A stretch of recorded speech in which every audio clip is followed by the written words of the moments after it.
ಬೆವರ ಹಾನಿಯನ್ನು ಕಸಿಯುತ್ತಿರುವಂತಹ ನಕಲಿ ಬಿತ್ತನೆ ಬೀಜ, ಕೀಟನಾಶಕ ಮತ್ತು ಅನಧಿಕೃತ ನರ್ಸರಿಗಳಿಗೆ ಒಂದು ಪ್ರಬಲವಾದ ಕಾನೂನನ್ನು ಜಾರಿ ಮಾಡುವಲ್ಲಿ ಕೇಂದ್ರ ಮತ್ತು ರಾಜ್ಯ ಸರ್ಕಾರ ಸಂಪೂರ್ಣವಾಗಿ ವಿಫಲವಾಗ್ತಾ ಇದೆ.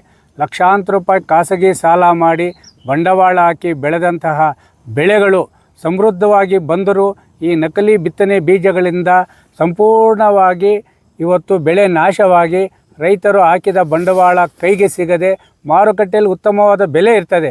ಆದರೆ ಈ ಒಂದು ನಕಲಿ ಬಿತ್ತನೆ ಬೀಜಕ್ಕೆ ಸಂಪೂರ್ಣವಾಗಿ ಬೆಳೆ ನಾಶನವಾಗಿ ರೈತರು ಕಷ್ಟಕ್ಕೆ ದುಡಿಯುವ ಜೊತೆಗೆ ಖಾಸಗಿ ಸಾಲಕ್ಕೆ ಸಿಲುಕಿ ಆತ್ಮಹತ್ಯೆ ಮುಖ ಮಾಡ್ತಾ ಇದ್ದಾರೆ.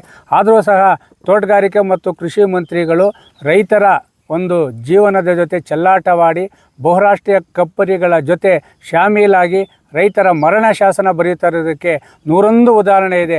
ಟೊಮಾಟೋನೂ ಕಳಪೆ, ಈ ಕಡೆ ಸೌತೆಕಾಯಿನೂ ಕಳಪೆ, ಕ್ಯಾಪ್ಸಿಕಮ್ಮು ಕಳಪೆ, ಆಲೂಗಡ್ಡೆನೂ ಕಳಪೆ, ಪ್ರತಿಯೊಂದು ಕಳಪೆ ಕಳಪೆ ಕಳಪೆ. ಆದರೆ ಅವ್ರ ಮೇಲೆ ಕಾನೂನು ಕ್ರಮ ಕೈಗೊಳ್ಳಿ ಅಂತೇಳಿ ತೋಟಗಾರಿಕೆ ಇಲಾಖೆಯವರಿಗೆ ದೂರು ನೀಡಿದರೆ ಅವ್ರು ಹೇಳೋದಷ್ಟೇ, ಹಿರಿಯ ಅಧಿಕಾರಿಗಳಿಗೆ ದೂರು ನೀಡಿ ಆ ನಂತರ ಬಾಗಲಕೋಟೆಗೆ ನಾವು ಪತ್ರ ಬರಿತೀವಿ, ಅಲ್ಲಿಂದ ವಿಜ್ಞಾನಿಗಳ ತಂಡ ಬರ್ತಾರೆ, ರೈತರ ತೋಟಕ್ಕೆ ಹೋಗಿ ಪರಿಶೀಲನೆ ಮಾಡಿ ಮಣ್ಣು ಪರೀಕ್ಷೆ ಮಾಡಿ ಅವರು ಗೊಬ್ಬರ ಕೊಟ್ಟಿಲ್ಲ, ಅದು ಕೊಟ್ಟಿಲ್ಲ, ಇದು ಕೊಟ್ಟಿಲ್ಲ ಅಂಥೇಳಿ ರೈತರ ಮೇಲೆ ಗೂಬೆ ಕೂರಿಸಿ ಬಹುರಾಷ್ಟ್ರೀಯ ಕಂಪನಿಗಳ ಪರವಾಗಿ ವರದಿ ಕೊಟ್ಟು ರೈತರ ಮರಣ ಶಾಸನ ಬರಿತಾ ಇದ್ದಾರೆ. ಇವತ್ತು ಏನು ನಾವೇ ಬೆಳೆದಿರುವಂತಹ ಸೌತೆಕಾಯಿ ಇವತ್ತು ಸುಮಾರು 3 ಎಕರೆಯಲ್ಲಿ ಬೆಳೆದಿದ್ದೀವಿ. ಅದು ಉತ್ತಮವಾದ ಬೆಳೆ ಬಂದೈತೆ, ಆದರೆ ಫಸಲಿಲ್ಲ, ಮಾರುಕಟ್ಟೆಯಲ್ಲಿ ಬೆಲೆನೂ ಇದೆ. ಆದರೆ ಈಗೊಂದು ಏನು ವೆಜ್ ಅಂತೇಳಿ ಯಾವುದೋ ACS ಕಂಪನಿಯ ಸುಮಿತ್ರಾ ತಳಿ ಅಂತಿದ್ದು, ಆ ಸಂಬಂಧಪಟ್ಟ ಕಂಪ್ನಿಯವನು ಬಂದು ಹೇಳ್ತಾನೆ, ನೀವು ಗೊಬ್ಬರ ಬಿಟ್ಟಿಲ್ಲ, ಡ್ರಿಪ್ ಗೊಬ್ಬರ ಬಿಟ್ಟಿಲ್ಲ. ಅಲ್ಲ, ಅವನೇನು ಬಂದು ನೋಡ್ತಾನ ಇಲ್ಲಿ ರೈತರ ಕಷ್ಟನ? 1000, 2000 ಅಲ್ಲ, 3000, 4000 ರೂಪಾಯಿ ಕೊಟ್ಟು ಡ್ರಿಪ್ ಗೊಬ್ಬರ ತಂದು ಬಿಟ್ಟು ಈ ಥರ ನಕಲಿ ಸೌತೆ ಬೀಜ ಕೊಟ್ಬಿಟ್ಟು ರೈತ ಎತ್ಕೋಬೇಕು. AY ಸೀಡ್ಸು ACS ಕಂಪ್ನಿದು, ಸುಮಿತ್ರಾ ಅಂತೇಳಿ ಸೀಡಿದ್ದು.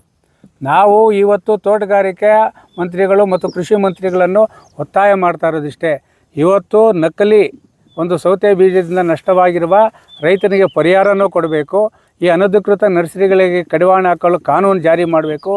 ಯಾವುದೇ ಒಂದು ಬೀಜ ರೈತರಿಗೆ ಕೊಡುವ ಮೊದಲು, ಆ ನರ್ಸರಿಗಳಿಗೆ ಮತ್ತು ಅಂಗಡಿಗಳು ಕೊಡುವ ಮೊದಲು ನೇರವಾಗಿ ಅವರು ತೋಟಗಾರಿಕೆ ಮತ್ತು ಇಲ್ಲಿ ಜಿಲ್ಲಾಧಿಕಾರಿಗಳ ಅನುಮತಿಯನ್ನು ಪಡೆದು ರೈತರಿಗೆ ನೀಡುವಂಥ ಕಾನೂನು ಜಾರಿ ಆಗಬೇಕು. ಇನ್ನು ಎಷ್ಟು ದಿವಸ ರೈತರನ್ನು ಶೋಷಣೆ ಮಾಡಿ ಕಂಪನಿಗಳು ಶ್ರೀಮಂತಿಕೆಯನ್ನು ಬಹುರಾಷ್ಟ್ರೀಯ ಕಂಪನಿಗಳ ಜೊತೆ ಇವತ್ತು